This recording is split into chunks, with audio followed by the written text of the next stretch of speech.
Sukihotu, welcome to this sharing. Feeling stressed or distressed? Just pause, relax, and recover. All right, so I will use PowerPoint. Brother Eric, can you put on? Yes, that's good. All right, ready? Now I have shown on the screen a link, tiny.cc/pmv-recover. So you may access this link and then download a PDF file containing the slides I will be sharing so that you can follow easily. Feel free to do that now as I commence the presentation. What makes us stressed? A lot of things. Basically, I have been discussing this with some psychologists, and we came up with basically three major categories of activities or events that make us stressed. Emotional encounters. That means we come across things that are traumatic, emotional and traumatic. So encounters that arouse fear, anxiety, worry, anger, and so on. So these are emotional experiences, so they will stress us. These are things that happen in life. Some major ones, like for example, a very close relative has just passed away. And that is, of course, one of the saddest things. But there are also other emotional encounters like losing your job or getting into a motor accident and things like that.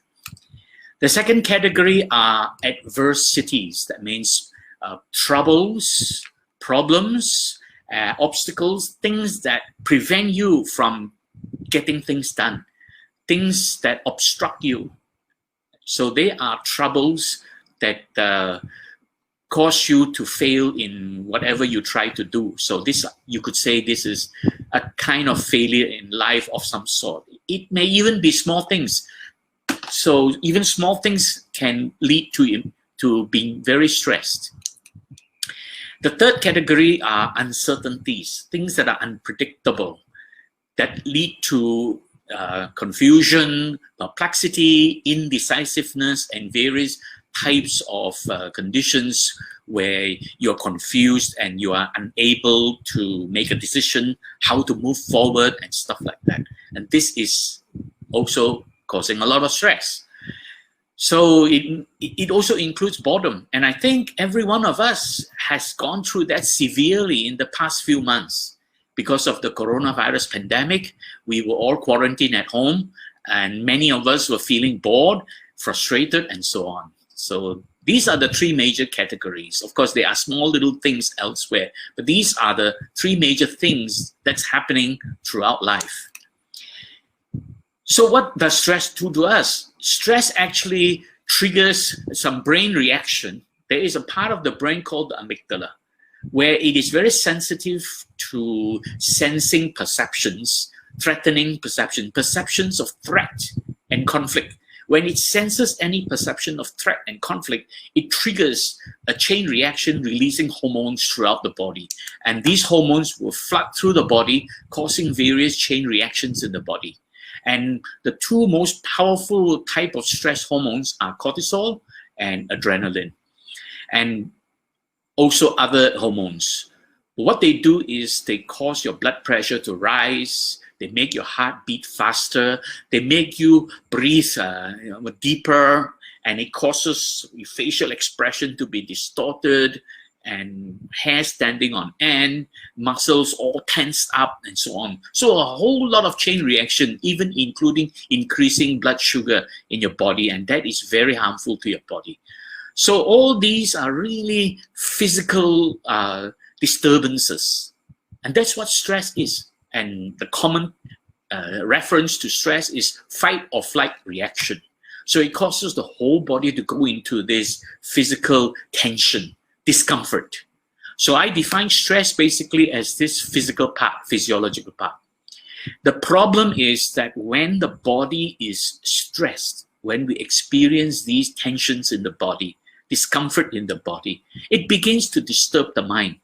And when it disturbs the mind then goes into all kinds of mental proliferation. The mind begins to run away, and we call that distress. Distress is referring to the mental disturbances, the mental suffering that you experience. So we are always experiencing these physical suffering, the tensions and the stress, and mental suffering, the distress and the mental proliferation. We got to do something about it. And that's what I hope to share today. A few very simple techniques to help us pause, relax, and recover from all this. All of us have gone through some severe, stressful times in the past few months because of the coronavirus pandemic. So let's move on and see what we can do about it.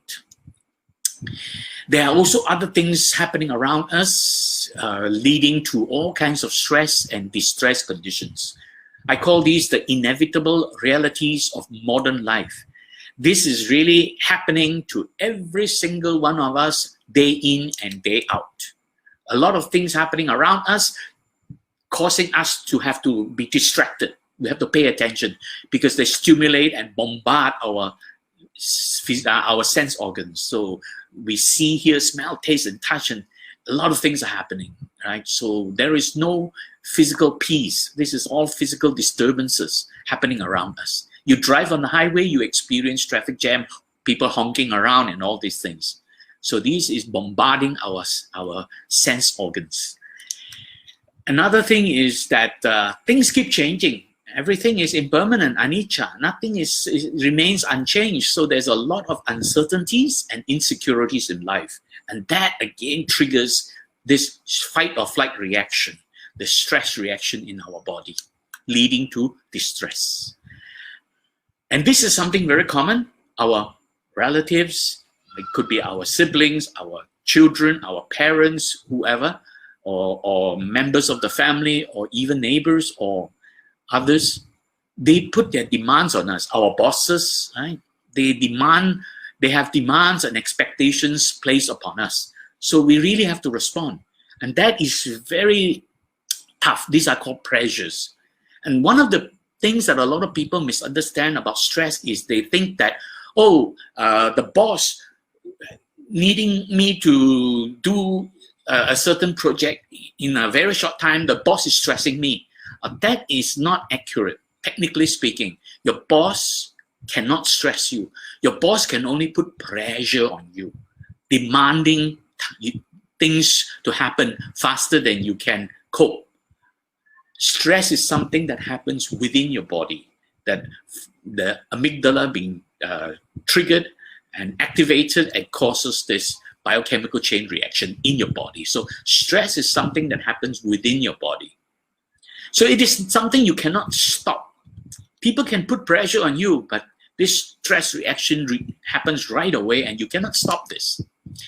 And sometimes we have deadlines and schedules we have to meet, and that actually drains away our energy.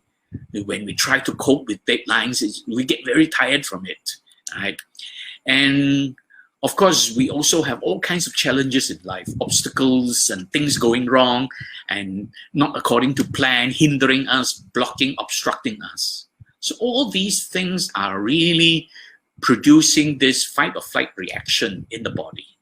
And that is not very healthy if we don't learn to cope with it. So we experience this physical suffering. And this physical suffering cannot easily be avoided. You can't stop this stress reaction.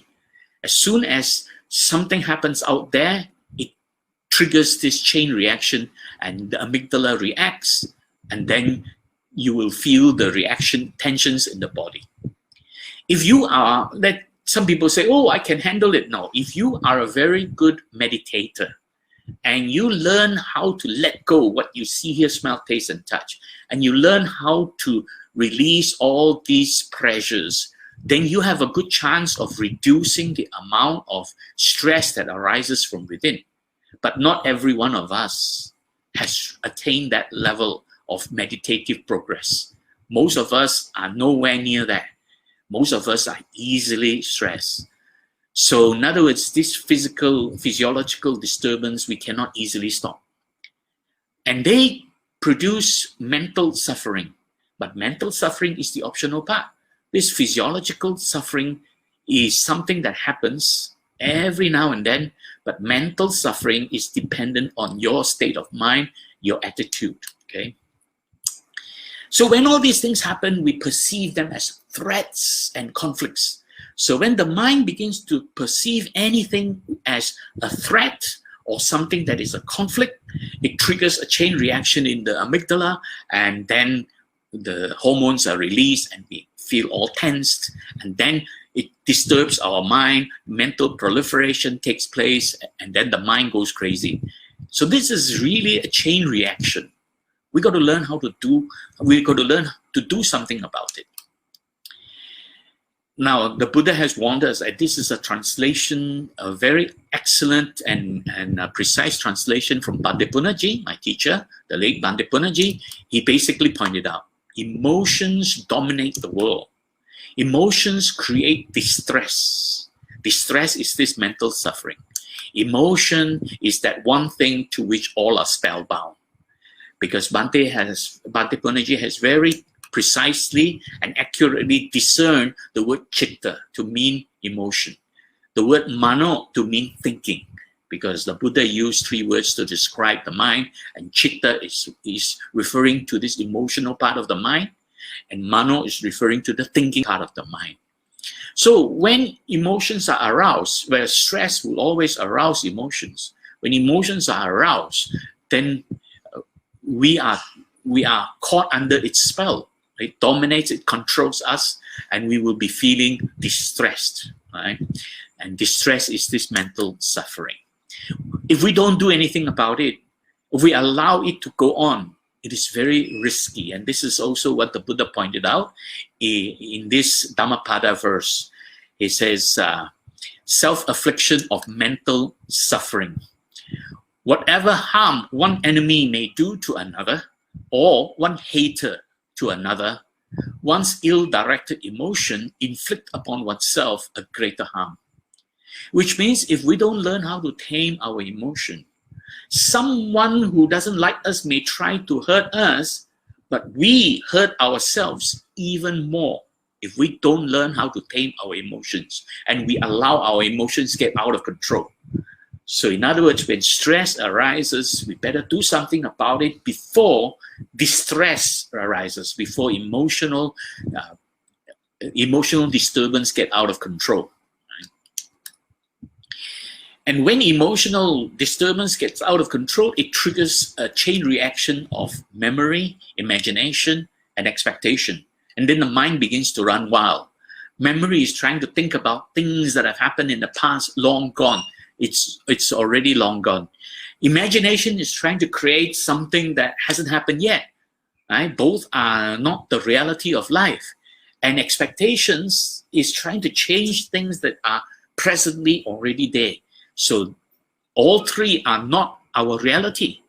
These are emotional reactions that cause us to be very distressed. Okay? So we have to do something about it. Let's take a look at this chain reaction called emotion. I call this the vicious cycle of emotions. So when something happens out there, a lot of activities going on, somebody says something or somebody does something, it triggers, it stimulates our sense organs. We hear someone say something, we see someone do something, so we see, hear, smell, taste, or touch. And then the mind begins to process. And the first thing the mind tries to do is to interpret what is happening. What is it that I have seen? What is going on? So the mind interprets it. Now, I have described earlier on, if the mind begins to interpret something as a threat or a conflict, it actually arouses our emotion. So the emotional arousal arises. When emotional arousal arises, there's this chain reaction, the body getting all tensed up. So you have bodily discomfort. And when bodily discomfort arises, it disturbs the mind further. And this disturbance is mental disturbance. Right? A mental disturbance I call distress. When we experience distress, we begin to behave in habitual manners. If we're used to doing things in a certain way, reacting in a certain way, we will react in that way. And so this is really habitual emotional reactions. So if we're used to screaming back at somebody, and this is really what we will do. So it triggers this chain reaction where we react in a very emotional manner. And we have to be careful. If we don't tame our emotion at this point, it causes us to cling on to that experience and it gets out of control. And this is where we become spellbound by emotions. Because all this will feed emotions even more with all kinds of mental proliferation. And that makes it go out of control. So we have to be very careful, very mindful what's happening to us. So this first part where there's a physiological change, this is really the stress reaction. And this second part where we have this emotional arousal, arousal reactions and clinging, this is really our emotional chain reaction. All this can drive us crazy, take us into depression, cause post-traumatic stress disorder and mental anguish and all kinds of things.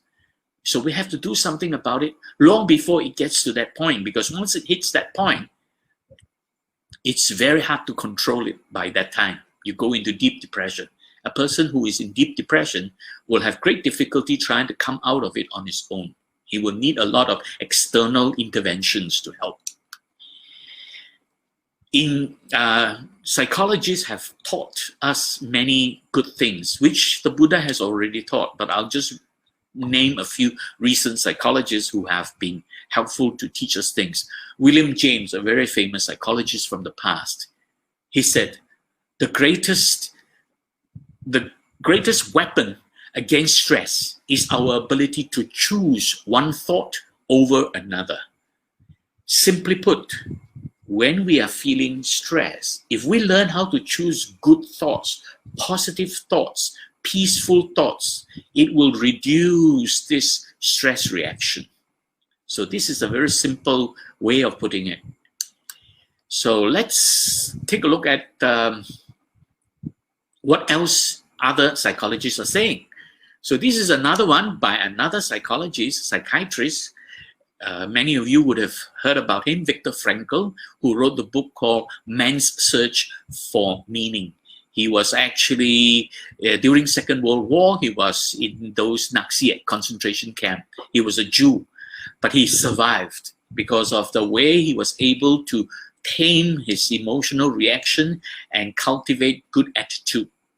And he said this, he says, between stimulus and response, there is a space.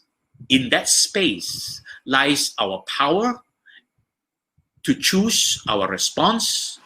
In our response lies our growth and our freedom. Now, what he meant here is between stimulus and response. What he meant here is that when something happens out there, that is the stimulus. It stimulates our sense organs. Response, that is our reaction, the way we react to what happens out there. So between what happens out there and our reaction, there is a space. Now, when he said space, he was referring to a moment in time. So there is an opportunity of this moment in time. And in that moment, in that space, we have the power to choose our response.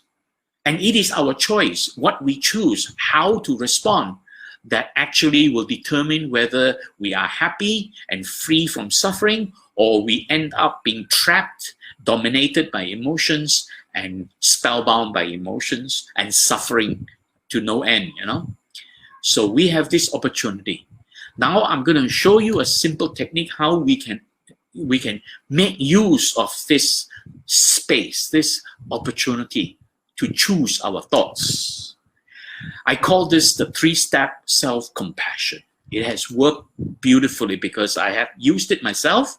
I have also taught many people to make good use of it. 3-step self-compassion is very simple. When something happens out there, it arouses our emotions. Now our body begins to get tensed. What's the first thing we should do? Pause. That means when we begin to feel tensions in the body, don't react right away. Any reaction you produce is likely to be very emotional. That is what we're trying to reduce, emotional reaction, because it feeds our emotions and takes it out of control. So when our emotions are aroused and we feel tensions in the body, pause.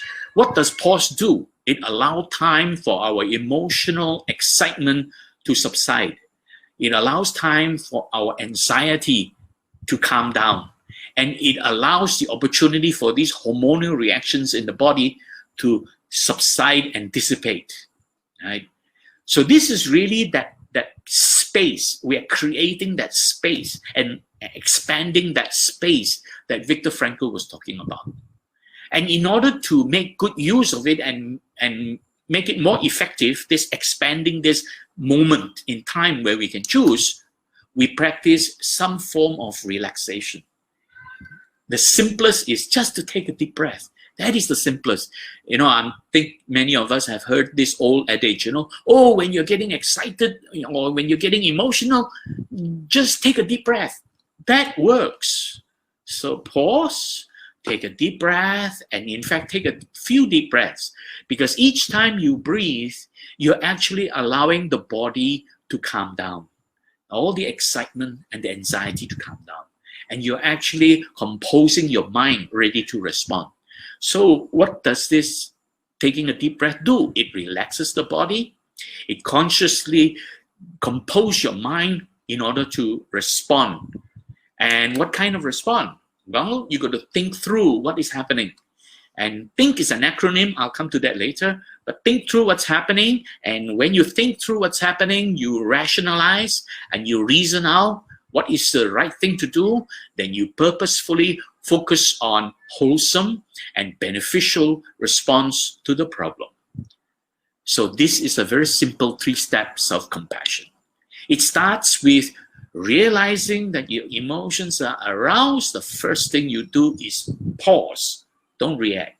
Take a few deep breaths first, and then think about what's happening and how should you respond in a peaceful, harmonious, and productive way that brings about peace and happiness. Breathing is very important. A lot of people underestimate the power of breathing. It is the most critically overlooked relaxation tool. It easily relaxes the body and calms the mind. This is why the Buddha advocates this breathing meditation, because that breathing meditation calms the mind so much that it actually takes the mind to a state of stillness, and the mind is able to be still. And during this stillness of mind, we would have been able to abandon and let go our 5 hindrances. When the mind is still, the mind is no longer engaged with excitement or lethargy or various hindrances. So we can learn to let go the hindrances. That's why this applying breathing exercise is very helpful, because it increases natural unforced oxygen intake, because this is food for your cells, for the cells in the body. You can actually take in more oxygen if you do breathing exercises. And it helps to stabilize your heart rate. That means if your heart is pounding, if you do breathing exercises, your heart rate will become more stable. And it also stabilizes your blood pressure. So if you're feeling high blood pressure, breathing exercises will also help to stabilize your blood pressure. And it regulates the body temperature. So when your body is feeling tensed and your body temperature is rising, it regulates it and also regulates your blood circulation. It also helps to restore and maintain this condition in your body, which is a condition of stability and harmony. And this condition of stability is called homeostasis. If your body fails to maintain homeostasis, your body will be all tensed up and your body will be reacting in a way that is very, very unhealthy. It may even lead to cardiac arrest. So restoring and maintaining homeostasis is very important. And breathing exercises will help you do that. And it calms your nervous system. So if you're a bit excited, it will calm you down a bit. If you are anxious, your anxiety level is high, it will also help to bring down the anxiety level. And this basically helps you to indicate an absence of threat. It reduces your perception of threat. And when your mind is reducing the perception of threat, it will not produce so much stress hormones then. And finally, it helps you to bring your attention and your awareness to the present moment. And the present moment is right here and now. What should I do to deal with this situation? We don't live in the past and think about, oh, in the past it was like that. We don't imagine the future, oh, next time it's like that. We learn how to deal with it right away. So all this gives us 3 windows of opportunity to respond. In fact, I learned this from Daniel Goleman, the author of the Emotional Intelligence, a series of books on emotional intelligence. And he explained when we are tensed and we experience tensions, by remaining calm and relaxed, we have 3 windows of opportunity to reduce this stress. First, do something to change the circumstances. When you do that, you're really getting rid of the problem. And that is the ideal solution. If something is causing trouble to you and you can get rid of it, remove it, that will be wonderful. No more trouble. All right? So that is ideal, but we are not always blessed with the opportunity to get rid of the problem. We all know that. For the past 6 months, all of us are experiencing this coronavirus pandemic. There is not one single person in this whole world who can do anything to get rid of the problem. And even the man, I don't like to bring up political names, but it's okay. This is a good example. Even the man who claims that this coronavirus is a hoax, is nothing, he just got, very sadly, he was tested positive. Donald Trump, he was tested positive for coronavirus yesterday. So this is an example. Not one single person in this world can do anything to get rid of that problem. So if we are not able to remove the problem, what are we left with? We have the second window of opportunity. Change the way we perceive the situation, perceive the problem. And then the third window of opportunity is change the way we respond to it. So in other words, if we can't get rid of the problem, we change the way we think about how that problem is affecting us. Or we change the way we're responding to it so that it's a little bit of peace and calm. I can give you a simple example. Many years ago, when I was a young junior executive, working for a boss who was very, very tough and very nasty boss. He was one of those people who never appreciates any good thing you do. When you do something wrong or you accidentally make a mistake or you don't follow his instruction, he gets upset and he scolds you and screams at you. So it was very stressful to work for someone like that. And every time he would start screaming loud at us. But I changed I can't get rid of the problem. I can't sack him because I'm not his boss. So I can't get rid of him. Of course, another way to change the circumstances is to quit the job and join another company. But at the same time, I was working for a very large multinational paying good salary. So I didn't want to give up my job.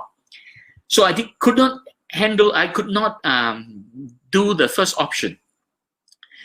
I changed the way I perceive. Every time he screamed at me, and people are all getting upset, and some female staff are even near to tears. But the way I think about it is every time he shouts and screams, I think, oh, gorilla escaped from the zoo. You know, I perceive his shouting as though it is a gorilla that came from the zoo. Now, if I were to think like that, and every time he shouts, I would smile, you know. And in fact, he gets very curious. Why, when he shouts at me, I'm smiling at him? You know?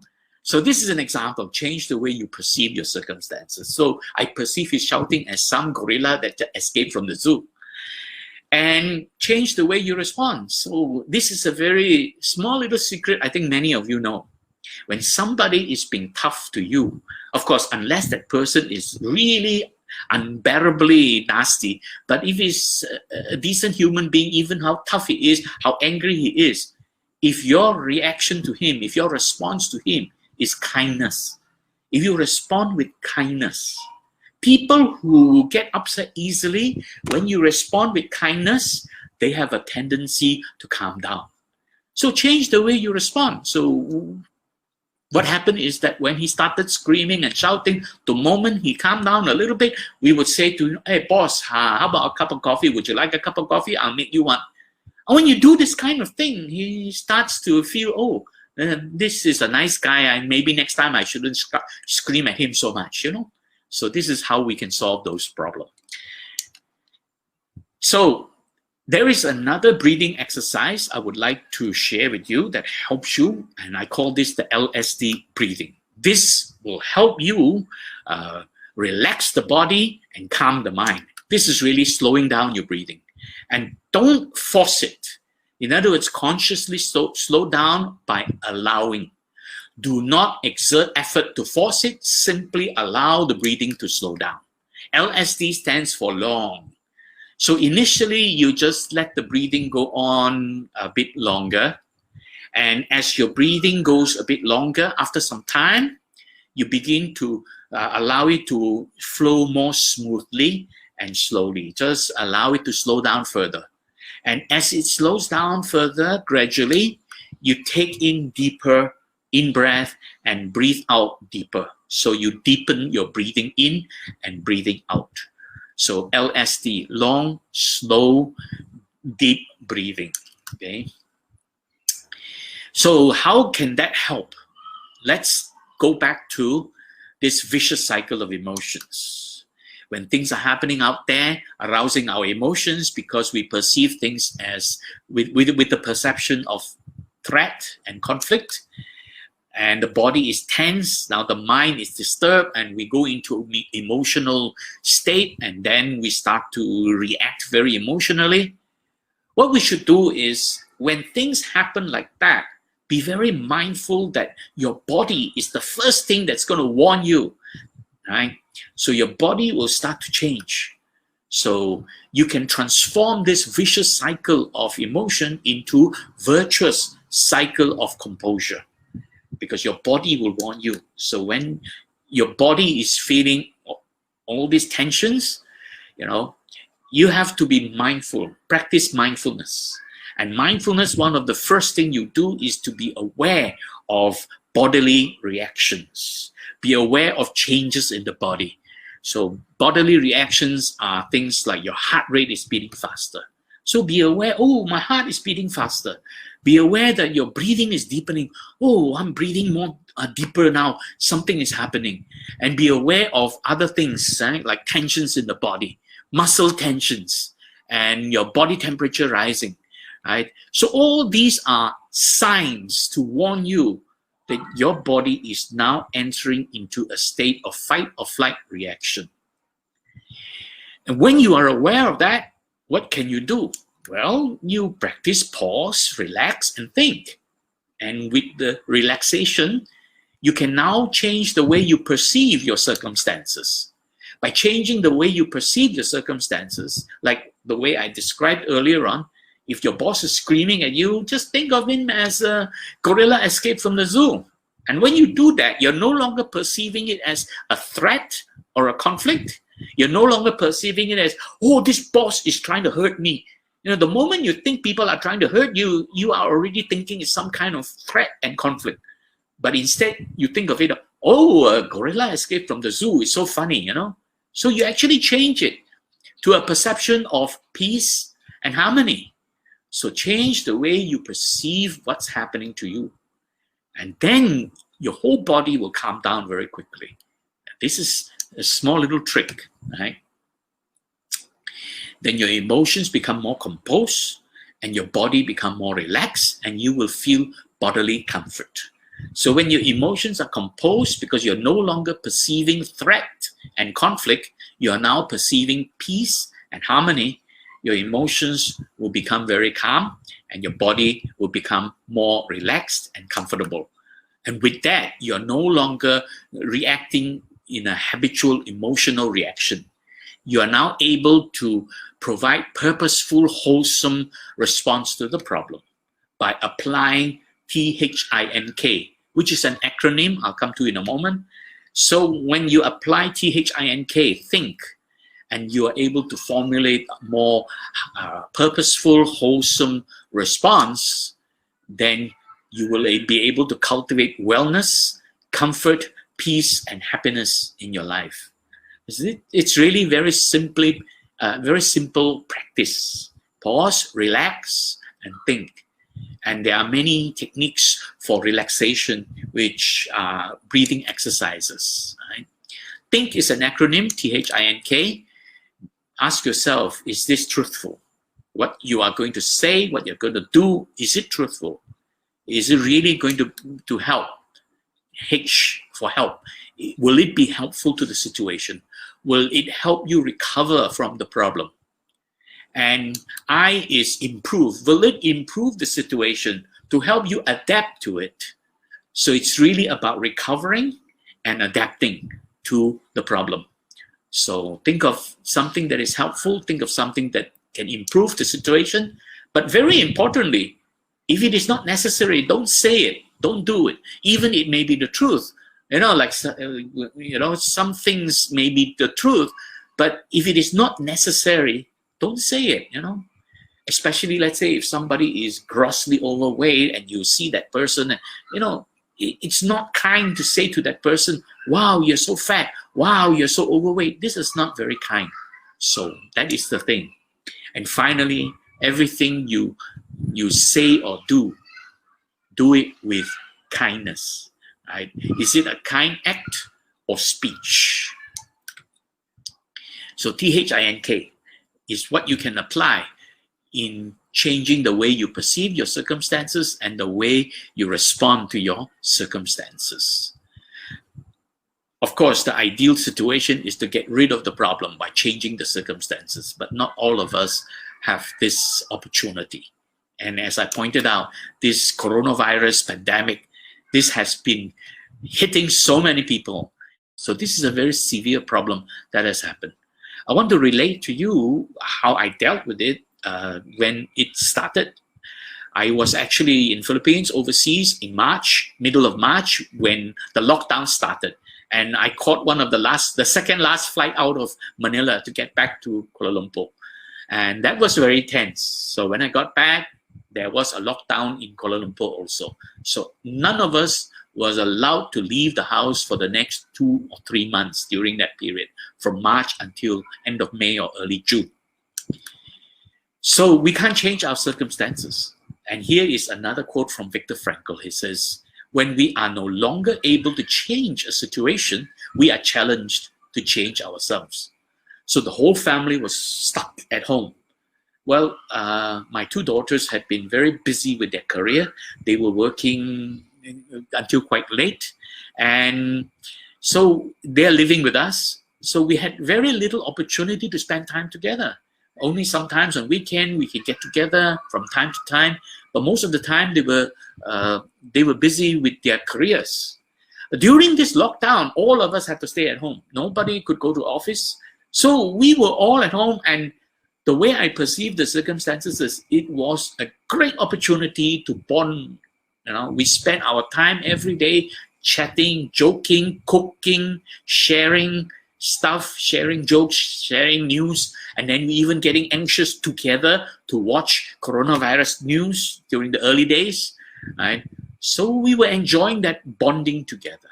And this is how I perceived it. It was an opportunity to bond.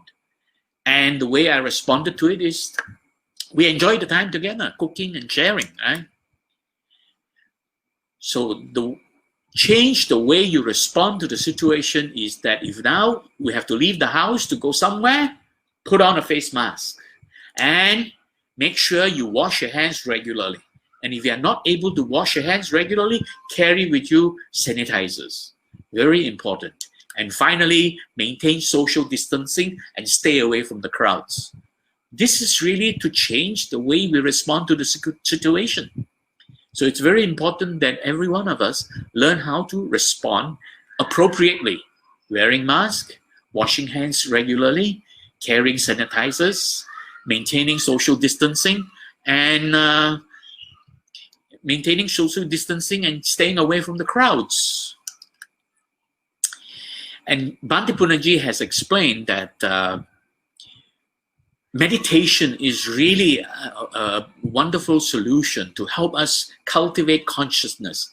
When we're able to cultivate this consciousness, this state of consciousness, we become a more awakened and conscious human being. And that helps us to be able to see things more clearly, how things arise, so that we're able to comprehend anicca, dukkha, and anatta, right? Impermanence, suffering, and impersonality. Right?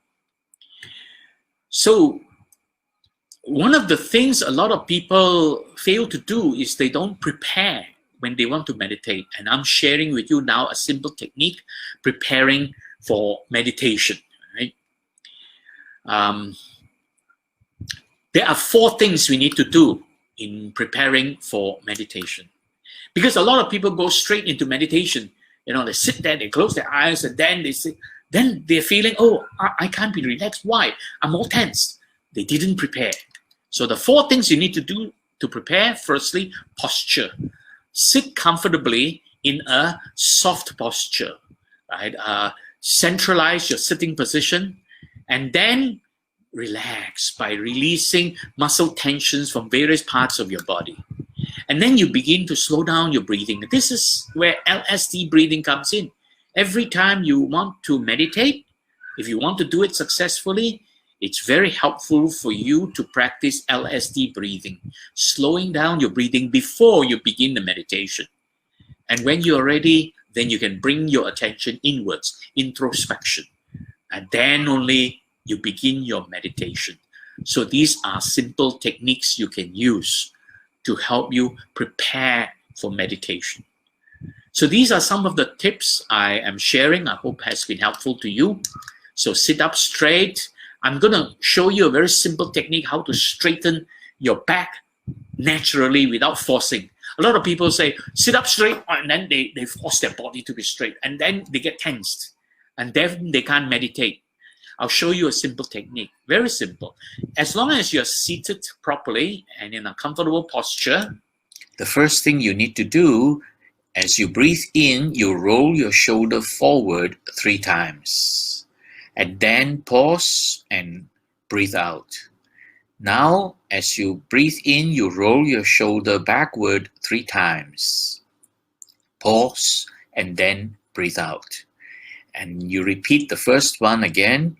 As you breathe in, you roll your shoulder forward 3 times. Pause and then breathe out. All this must be done very gently, without forcing, and do it naturally. And now the 4th one. As you breathe in, you raise your shoulder and gently pull it back slightly and pause. And then as you breathe out, allow your shoulder to gently drop down.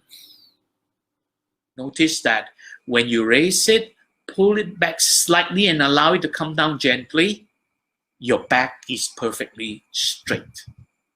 That's how you can straighten your back in a very natural manner without forcing and without using any muscle tension. You are not applying muscle to straighten your back.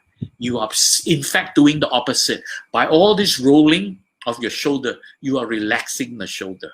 So this is a very wonderful technique. I hope this is helpful. This will help you recover easily from tensions in the body before you begin your meditation. You will find this to be a very relaxing practice. And in the middle of the meditation, as you are meditating, sometimes you start to get drowsy, or sometimes you start to get very tense. Repeat this process. This is a wonderful process to repeat, right? Roll it forward 3 times as you breathe in and then let go the breath. Roll it backward 3 times as you breathe in and then let go the breath. And roll it forward again 3 times, breathe in and then let go the breath. And finally, raise it, pull it back slightly and allow it to come down. And your back is perfectly straight again. You can continue your meditation. So this is, again, a wonderful technique. I hope it is helpful to you. And of course, during the course of your meditation, allow your breathing to slow down. So these are all the techniques I'm sharing with you. So in summary, how can we recover from stress and distress? Recognize that the body is tense. There is this freeze, fight or flight reaction, stress happening in the body, that you have bodily discomfort. So be mindful about your bodily condition. And realize that physical suffering leads to mental suffering, distress, if it is not calmed down. And pause, relax, and think. This is what you can do. Pause, create that gap, right? That moment, that space where you are now able to think, take a deep breath, relax, and then think about how to respond. And consciously slow down your breathing when you are going through that relaxation state. So L.S.D breathing is helpful here when you feel yourself very tensed. And then, of course, realize there are 3 windows of opportunity. If you can change the circumstances, that will be great. If not, change the way you perceive your circumstances. If not, change the way you respond to your circumstances. And of course, finally, with every thought you make, with every speech you make, with every action you take, always consider THINK. Is it truthful? Will it help? Will it improve the situation? Is it really necessary? And is this kind? In fact, K is the most important, kindness. Every thought, every speech, every action, if it is imbued with kindness, you will be able to cultivate peace and harmony in your life. And I hope that has been helpful. Thank you very much for your attention. And don't forget to download the presentation slide if you have not already done that. tiny.cc/bmv-recover. And with that, I end my presentation. Thank you very much.